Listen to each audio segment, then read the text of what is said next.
Hey, it's Shani. Welcome and welcome back to my channel. তো আজকে সবাই জানো যে আজকে নীল পুজো এবং যেহেতু আমি একটু ধার্মিক লোকজন আছি তো তাই জন্য আর কি আমি আজকে নীল পুজো করেছি এবং সকাল থেকে কিন্তু আমি উপোস এবং আমার কিন্তু সাজগোজ কমপ্লিট।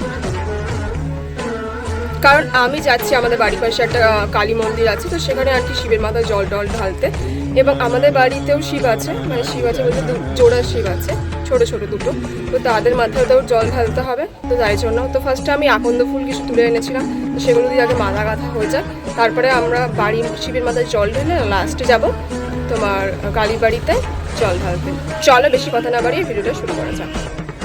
এবং সত্যি কথা বলতে বেলপাতা যে আমি পাইনি সেরকম কিন্তু না, কিন্তু বেলপাতা যেগুলো পেয়েছিলাম সেগুলো যদি এখন আমি মালা গাঁথতে যাই সেগুলো একদমই ছোটো ছোটো একটু একটু, ওটা দিয়ে মালা গাঁথা একদম পুরো ফাওয়া হয়ে যায়।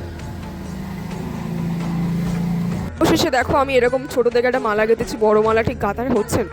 তো এটা হচ্ছে আমাদের বাড়ির পাশে কালী মন্দির আর কি, এবং এখানে কিন্তু কালী ঠাকুর, শীতলা দেবী এবং হচ্ছে কিনা একটা শনিদেবের মূর্তি আছে। এবং এখানে দেখো এত লোকজন মানে ভিড় করেছিল যে আমি ভিডিও করার স্কোপই পাচ্ছিলাম না, কিছুক্ষণ দাঁড়িয়ে থাকলাম যে একটু জাস্ট ভিডিওগুলো করব, কিন্তু এখানে প্রচুর লোকের জন্য ভিড় হয়েছিল, কারণ এই শিব যেটা ছিল সেটা কিন্তু বড় ছিল। এবং লাস্ট অফ অল হচ্ছে কিনা আমি জল ঢাললাম বাবার মাথায়, এবং তারপরে দেখো দিদা আমার কাছ থেকে ঘরটা নিয়ে জল ঢাললো, কারণ এখানে বেশিক্ষণ দাঁড়ানোও যাচ্ছিল না। বাড়ির শিবকে স্নান করানোর পরেই কিন্তু আমি বাড়ি এসে আমাদের যে শিব আছে জোড়া শিব তাদেরকে কিন্তু স্নান করিয়েছি। এবং এই যে ঠাকুরগুলো তোমরা দেখতে পাচ্ছ এগুলো যখন আমি 2-3-তে পড়তাম তখন আমি কিন্তু মেলা থেকে কিনেছিলাম, তারপরে কিন্তু আমার মাগুলো রিপ্লেস করেনি, ওর জন্য একটু পুরনো মতো লাগছে। অনেকে হয়তো ভাবতে পারে যে বাবা সব বাড়ি থাকে বেশ রঙিন ঠাকুর, কিন্তু আমরা কিন্তু রিপ্লেস করাটা পছন্দ করি না। রিপ্লেস কেনই বা করতে যাবে, এগুলো কিন্তু একটা ইমোশন মানুষের জীবনে।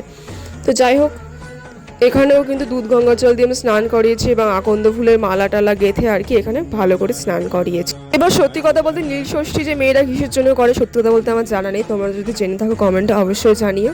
কিন্তু প্রত্যেক বছর আমি নীল ষষ্ঠী করি, তাই জন্য করেছি। অনেকে বলে যে সন্তানের জন্য করে, অনেকে বলে স্বামীর জন্য করে, কিন্তু এই দুটোর মধ্যে আমার কোনোটাই নেই। আমাদের মানুষদের নেচার হচ্ছে কি না, আমরা মানুষকে যতক্ষণ অ্যাপ্রিসিয়েট করতে পারি না যতক্ষণ না সেই কাজটা নিজে করতে হয়। আমার মা অসুস্থ থাকার জন্য এই রান্নাগুলো আমি করেছিলাম, লুচিগুলো দেখে মনে হচ্ছে এগোর ব্যাগর ট্যাগর, এবং আমি যে তরকারিটা রান্না করেছিলাম সেটা দেখে মনে হচ্ছে যে হচ্ছে কিনা আমার দিকে চেয়ে আছে। মানে এখন আমি বুঝলাম যে আমাদের মারা কত কষ্ট করে আমাদের জন্য রান্না করে, আর আমি তো দুটো বেশি আইটেম রান্না করতে পারলামই না, তাও এরকম বাজে।